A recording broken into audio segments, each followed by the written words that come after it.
tonight's big stories. Former Senator Sonny Trillanes sues former President Rodrigo Duterte and Senator Bongo for plunder once again, this time over the allegedly anomalous Navy frigate acquisition project worth 16 billion pesos.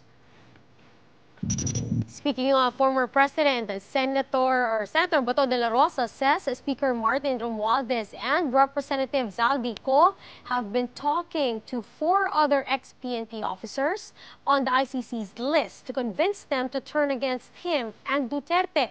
He says he feels like he's been stabbed in the back. Good evening. Welcome to the show. I'm Regina Lay. I'm Riza Diaz. And I'm Sean Yao. Former President Rodrigo Duterte together with his longtime aide and now Senator Bongo are facing a second plunder case. This is once again courtesy of their staunch critic, former Senator Antonio Sonny Trillanes. Trillanes alleged that Duterte and Go intervened in the 16 billion peso frigate acquisition project back in 2017 and that they received millions of pesos in kickback as a result. Now, it's something Trillanes actually already alleged years back, prompting Go to say Trillanes is politicking once again. Camille Samonte with a big story tonight. The charges keep coming for the Dutertes. Today, former Senator Antonio Trillanes filed a second plunder case against former President Rodrigo Duterte. This is in connection with the allegedly anomalous 16 billion peso purchase of Philippine Navy frigates back in 2017, which also involved then Special Assistant to the President and now sitting Senator Bongo. Go is also one of the respondents in Trillanes' plunder complaint. Trillanes claimed that Duterte, through Go, and the other respondents actively interfered in the negotiations and execution of the frigate acquisition project to favor South Korean company Hyundai Heavy Industries. Trillanes added that the respondents were able to pocket at least 50 million pesos from the company for the favor. Nagbigay ng specifications ang Philippine Navy na kung ano ang kailangan nila na gamit. At ito ay dinaan sa bidding process. Pero nung nanalo na sa bidding, biglang iniiba nung kontratista yung mga nakalagay dun sa napag-usapan. At dahil sa kanilang mga contacts, no, in this particular case, si Bongo at si Duterte, ay pinilipit nila yung kamay ng Philippine Navy para lunukin at tanggapin yung mga pabor dun sa private contractor. Trillanes also claimed that Duterte had former Navy Chief Vice Admiral Ronald Joseph Mercado dismissed from duty for opposing the changes in the contract. Mercado and the Duterte's Defense Secretary Delfin Lorenzana have since denied Go's involvement in the project. The allegations are nothing new though. Trillanes made the same claim years back and the issue was tackled at a Senate inquiry at one point. In response, Senator Bongo said the issue is being rehashed and recycled for obvious political reasons. He adds, quote, "This is a clear case of destructive politics and sure sign of desperation out to malign me and the former president. Nevertheless, I welcome these moves to finally put an end to these lies." Also a familiar name in the list of respondents is former Budget Procurement Service Executive Lloyd Christopher Lau. Lau at some point also worked under the presidential management staff of the Office of the Special Assistant to the President. He is currently facing graft charges over the Pharmaly scandal. Yan si Christopher Lau, bagman niya ni Bongo, no? At siya ang unang humarap dun sa mga Navy officers at tinutulak yun nga yung proposal nung private contractor para baguhin yung mga equipment na ibibigay dun sa Navy. Tapos ito nga sila eventually nilipat nila dun sa DBM. At kung ano-anong klaseng anomalous contracts ang pinasok nito. Bagman si Christopher Lau ni Bongo at si Bongo naman bagman ni Duterte. Kaya magkakadugtong ang bitukan niyan. Trillanes says he is still studying other possible cases that could be filed against Duterte. Last month, he filed plunder, graft, and corruption charges against the former president over infrastructure projects allegedly awarded to Senator Bongo's family. Napakarami talagang ginawang anomalya, no? Kung nagugulat yung mga kababayan natin, bakit palaging nagpa-file lang ng kaso? Kasi ngayon lang po tayo nagkaroon ng pagkakataon na mag-file dahil siguradong i-whitewash nila yon, i-railroad nila kung na-file man yan nung panahon ni Duterte. As of press time, One News is still trying to get a response from the former president, but this would be the third criminal case filed against him since his term ended in 2022. The first was filed by Representative Franz Castro in 2023 over grave threats, but that was dismissed by the courts over insufficient evidence. For News 5, Camille Samonte, we are One News. Speaking of the Dutertes, Vice President Sara Duterte has issued her strongest criticism yet of the administration of President Bongbong Marcos. In a lengthy statement posted on Facebook and addressed to, quote, my Muslim brothers and sisters, she thanked 6 Muslim tribes in Davao City for fearlessly expressing support and willingness to help my and my family's safety. The Vice President did add, though, that at this point, it is simply her security that matters, but the country's safety. Or not just her own security that matters, rather. The Vice President went on to say that the Philippines is now led by people who are not loyal to their sworn jobs. The Vice President then said that the Philippines has a government without a flood control master plan, a PhilHealth with less funds, and a representative who, instead of passing a new law, insists on meddling in other people's issues. Sara also called out airport officials who supposedly do not conduct investigations on threats like publishing video footage, flight details, and other information of passengers.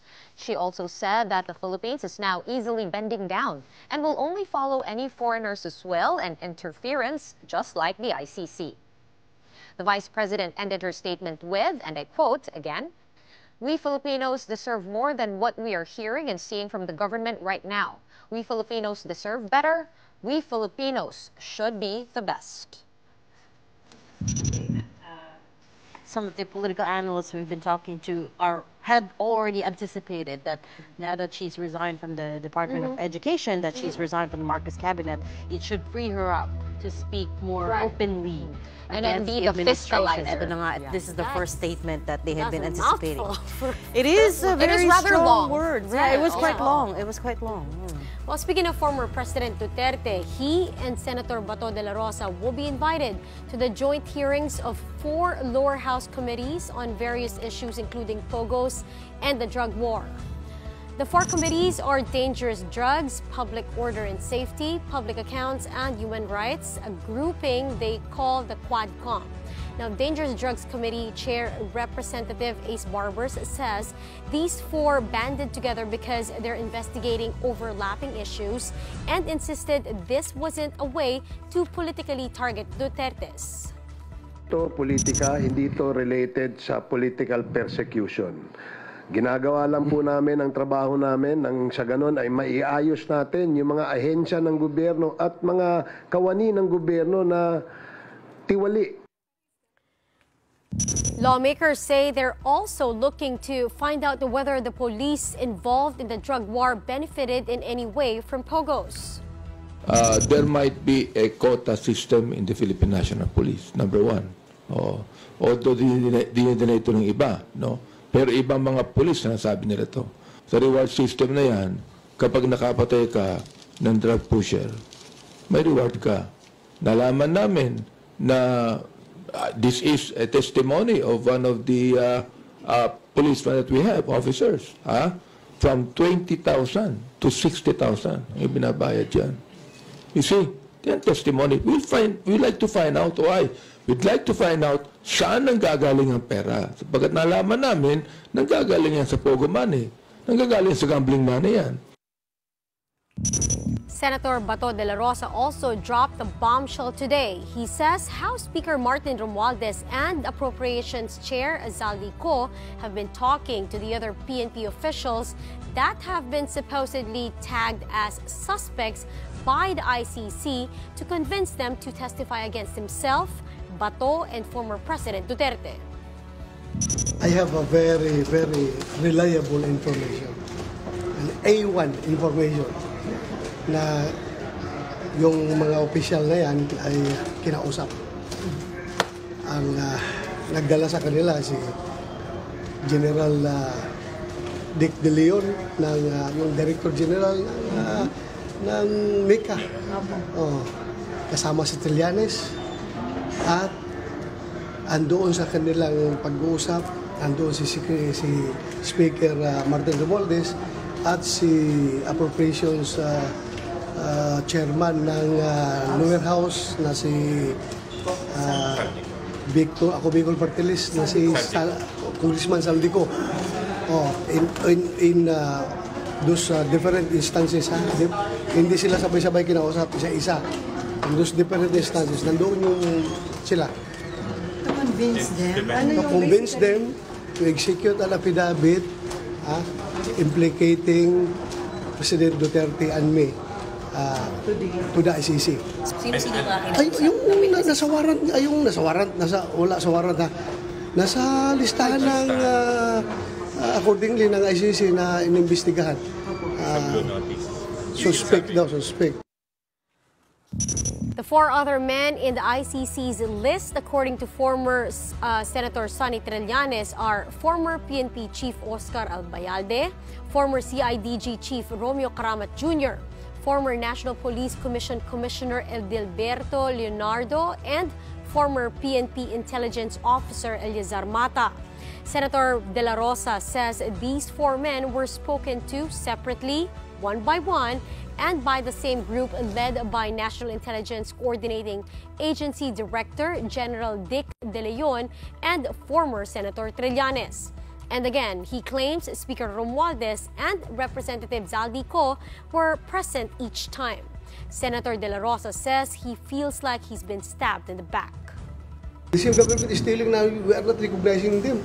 But still, the same government is doing the legwork for ICC. Erase ang Duterte at kanyang mga alay from the face of the earth. Ano pa ang rason? Mahirap mag-speculate dahil tila iba yung sinasabi ni Presidente, pero iba yung ginagawa ng kanyang mga tao na kapalibot sa kanya. Diba? Contradicting. Very contradicting. Pinapa sa Diyos ko na lang lahat. What will happen to me? Bahala na si Lord. Feels like it's a bit of an open warfare now. Staying in politics, a recent survey by Okta Research showed the number of Filipinos identifying as pro-Marcos has increased to 36% from 31% in March.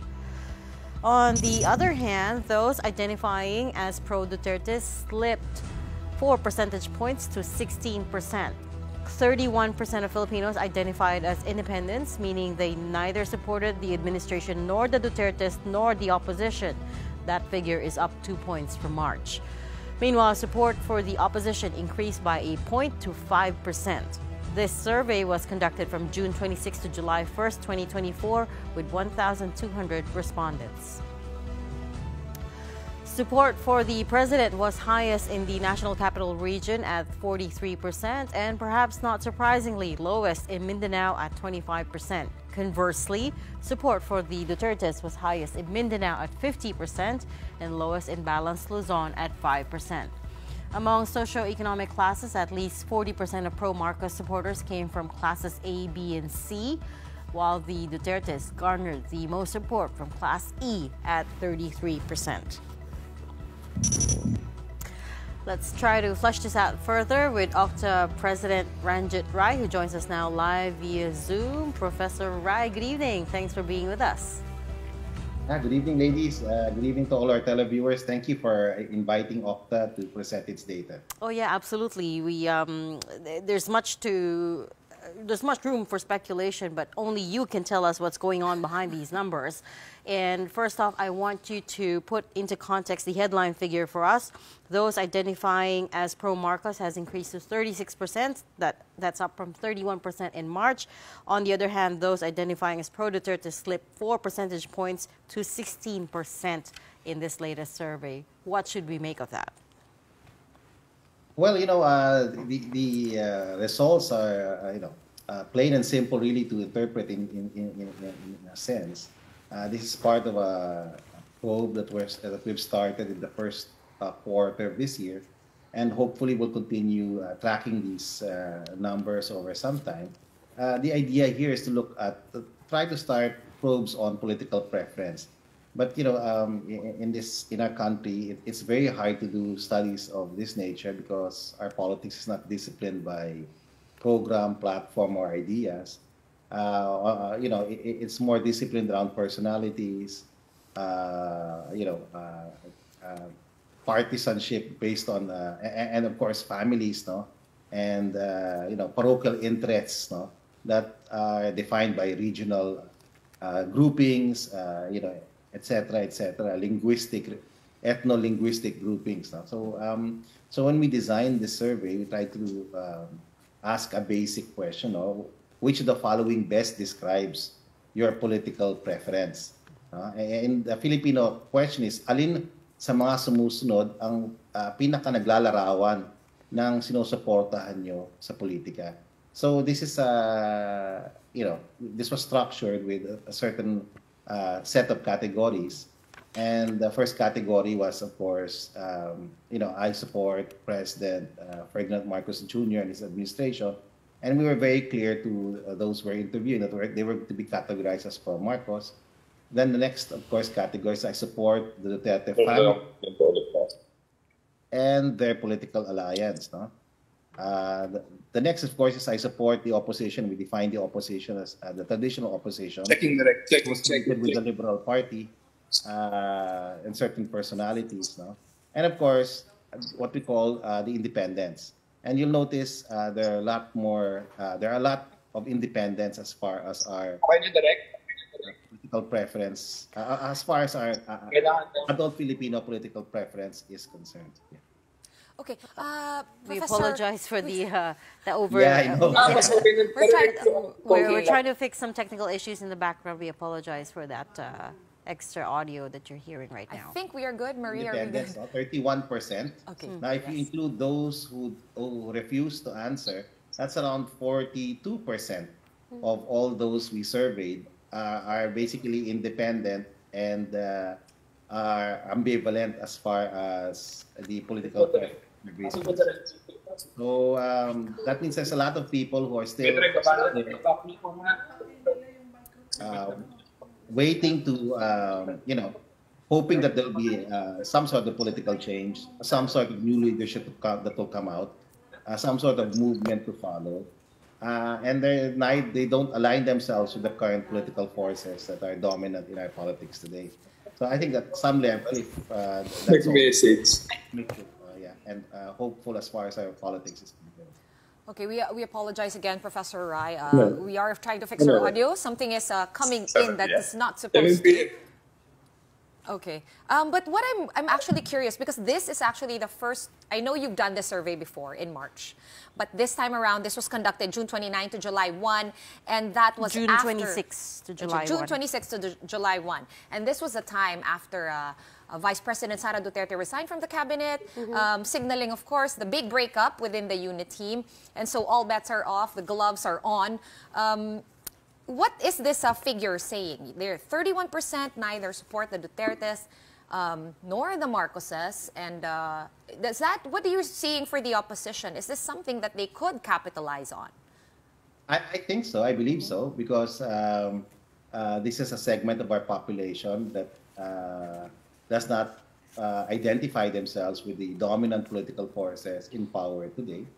And I'm sure they're looking for a new leader, a new movement to follow, new politics to emerge. And they're quite a significant number, no? When you look at this number, they're significant in the National Capital Region, a vote-rich area, and the balanced Luzon. They're also very significant in Visayas at 41%. So nearly all almost half of respondents in the Visayas, when we did the survey, basically categorized themselves as independents. So there are many myriad reasons for this. Some of them probably are sick and tired of the political noise, are disappointed with the performance of the administration on many issues, and don't see any hope, with the Duterte family in a sense, or see any hope with the traditional opposition the way it is configured at the moment. The number of people identifying as pro-Marcos, or rather as pro-Duterte, slipped 4 points, while the number of those identifying as pro-Marcos jumped 5 points. How should we read those two figures? Does that mean that there are previously Duterte supporters who crossed over to the Marcos side, or that's not necessarily the case?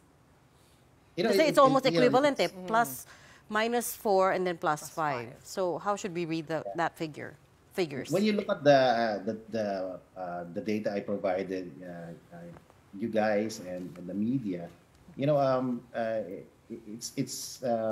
it could be a lot of reasons, a lot of factors that enable the significant increase in the numbers or a jump in the numbers of those who classify themselves or prefer to be called pro-Marcos.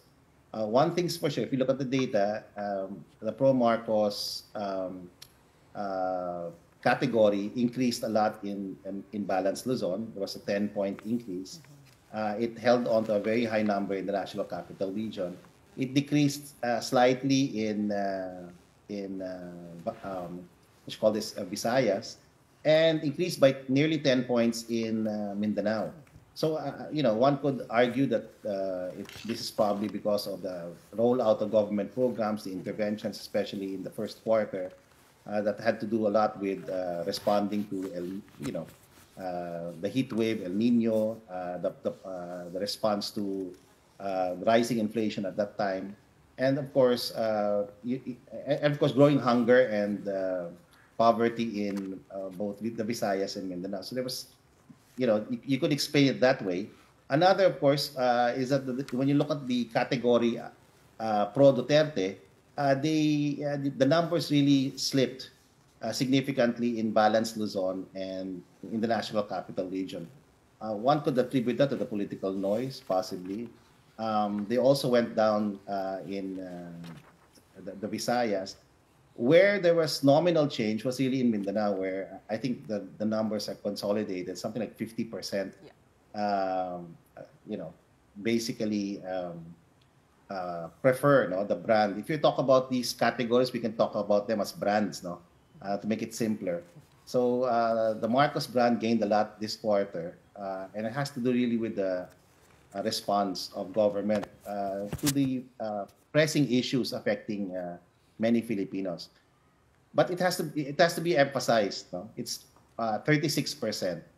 31% are actually independents. And if you include those who refuse, who don't want to be categorized, haven't chosen a brand, that's 42% of our population, our adult population, who basically do not see themselves, or accept the brands Marcos, Duterte, or the opposition. So that's something that's significant, and you find a lot of them in Balanced Luzon and the National Capital Region and the Visayas at 41%. So analysts will go over this data and see, from a political tactical point of view. But I guess Octa's goal here was to just start a survey to look at political preference. Very hard to do a survey of this nature in our country because we're not categorized along political parties. As I was saying, platform and ideology. We're really organized around families, personalities, and ethno-linguistic groups. And when you look at the survey, they sort of mirror these traditional images of Philippine politics. You'll see that the Marcos brand is very strong in Luzon and the National Capital Region, specifically very strong in northern Luzon and the Ilocos areas. They're also strong where the Romualdez family is resonant, in the Visayas. But as the president has argued early this morning, if the government does not perform, these numbers will also go down. And that government's goal is really not to be popular, it's to do the right thing. And maybe the vice president's also right, no? The government should focus on trying to implement, no, a master plan for flood control. So, the government has to perform to sustain these numbers. We're coming out with our trust and approval survey for top government officials by the end of this week. And maybe we'll see some sort of link, no, between this probe and that. No? The big question is this a trend? Well, one could argue, yes, there's a downward trend as far as the Duterte brand is concerned, and an upward trend as far as the Marcos brand is concerned. But this is just 2 quarters, so let's see if we can observe over a longer period of time. But then again, these are sensitive really to what the government intends to do. No, I think the Marcos brand benefits a lot if government is able to implement their development, their socioeconomic and development programs. And if they're able to do that, these numbers, people will consolidate around them. Okay, Professor, so you're basically saying the big Ayuda rollouts are working so far, and then that's reflected in these results. But you did make a case, and you kind of mentioned it already, mentioning the bailiwicks, when traditionally, of course, the Dutertes, or at least before, the whole of Mindanao, obviously, and then somewhat the Visayas, because they're all Bisaya, right? But then here comes President Bongbong Marcos with a Bisaya mother and an Ilocano father. So he takes Luzon and the Visayas.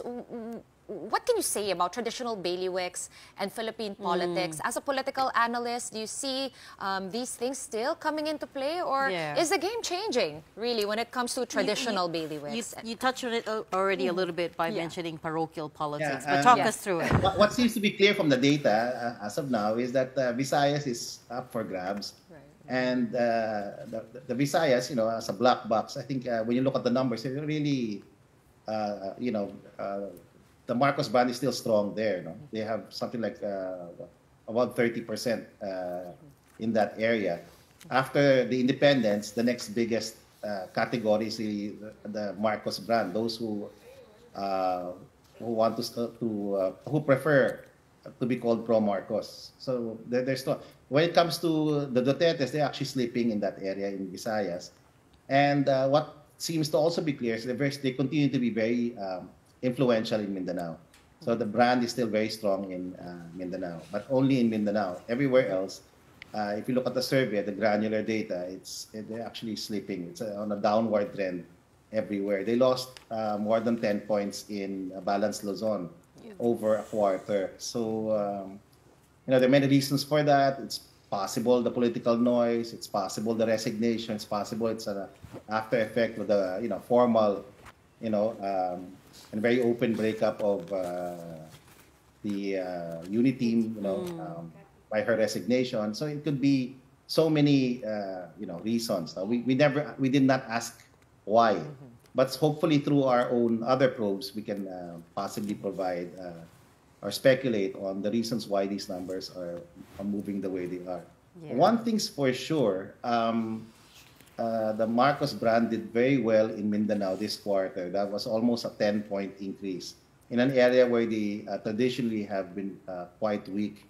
And so that's probably because of the interventions. No? You saw in the first and part of the second quarter, massive interventions by government on in providing aid to our kababayans in Mindanao, especially those affected by El Nino, and the floods, and and all these other programs that were rolled out as a stop measure over a particular period of time. Yeah. So maybe that's why it bumped up nearly 10 points. The numbers certainly tell an interesting story. We're going to have to leave that there for now. Thank you so much for your time once again, Octa Research President Professor Ranjit Rai.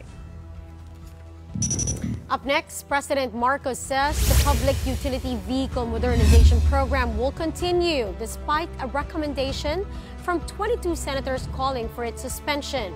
That and more when the big story returns. Keep it here.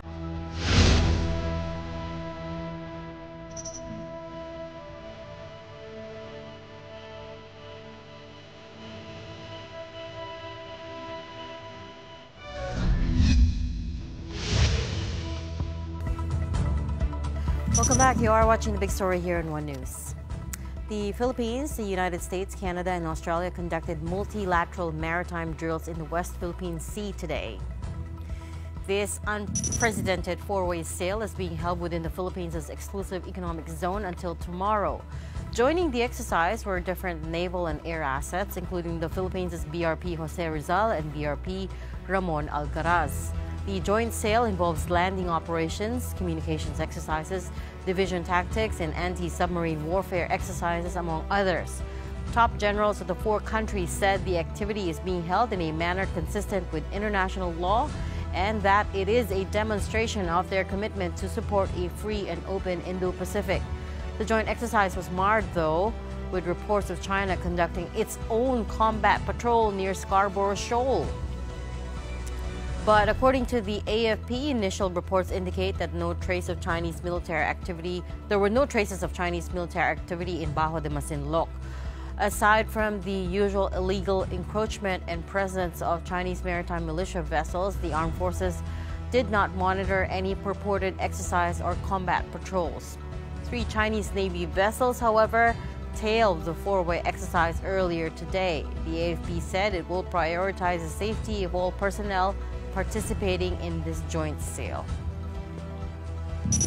Meanwhile, in land transport, President Marcos has rejected the proposal to suspend the implementation of the Public Utility Vehicle Modernization Program, even with the Senate pushing for it. Maricel Halili has the story. President Bongbong Marcos stood firm behind the Public Utility Vehicle Modernization Program, or PUVMP, despite the Senate resolution calling for its suspension. 22 senators signed Senate Resolution 1096, which urged the government to temporarily suspend the implementation of the now-called Public Transport Modernization Program until all the concerns of jeepney drivers and operators are addressed. The resolution highlighted that there were just approximately 36,217 consolidated jeepneys. But in an interview with a big story last Wednesday, Transportation Undersecretary Andy Ortega said there were already around 150,000 consolidated jeepneys, or 83% of the total number of PUVs nationwide. Senators argued that unconsolidated units are mainly due to the government's inadequate information campaign to educate drivers, operators, and transport groups about the program, as well as the financial burden due to the prices of modern jeepneys. But President Marcos insists otherwise. I disagree with them because sinasabi nila minadali. This has been postponed 7 times. The modernization has been postponed for 7 times. The president added that only a small number of operators and drivers are complaining about the implementation of the program. 80% have already consolidated. So paano naman? Yung 20% ang magde-decide yung buhay ng 100%. So pakinggan natin yung majority. At ang majority sinasabi, ituloy natin. Despite the president's stance, Senate President Chis Escudero maintained his position that the PTMP should be suspended. Among the basis for the senator's stand was a letter to the Senate from Transportation Secretary Jaime Bautista, which stated that only half of the 8 billion peso budget for the program has been spent in its 6 years of operation. 6 years and yet 5% pa lang na dapat na ayuda nilang mabibigay ang nabigay na. 6 years and yet minority pa rin ang local manufacturer ng mga jeep na ito. Walang masama na magpreno. Kung gagamitin ko ang salita ng mga tsuper at jeepney, magpreno ng konti, magminor ng konti, hindi ba? Baliktanawan yung mga kakulangan pa na dapat at pwedeng punuan bago tuluyang umarangkada. Ika nga. Escudero also emphasized the multiple postponements of the program. Recall that jeepneys and UV Express that did not consolidate by April 30 consolidation deadline were allowed by the LTFRB to operate in over 2,500 routes with low consolidation rates. The Senate President, however, clarified that the Senate is not opposed to the PTMP. Na-implement na, hindi pinapabawi ng Senado yan. Wala sa intensyon ng Senado yan. Wala rin sa intensyon ng Senadong pigilan yung programa. The LTFRB has since expressed gratitude for the President's support of the modernization program. According to Chairman Teofilo Guadas III, the President's vision for a modernized transportation infrastructure are vital in addressing the evolving needs of our commuters and ensuring a more reliable and eco-friendly public transportation network. For News 5, Maricel Halili, We Are One News.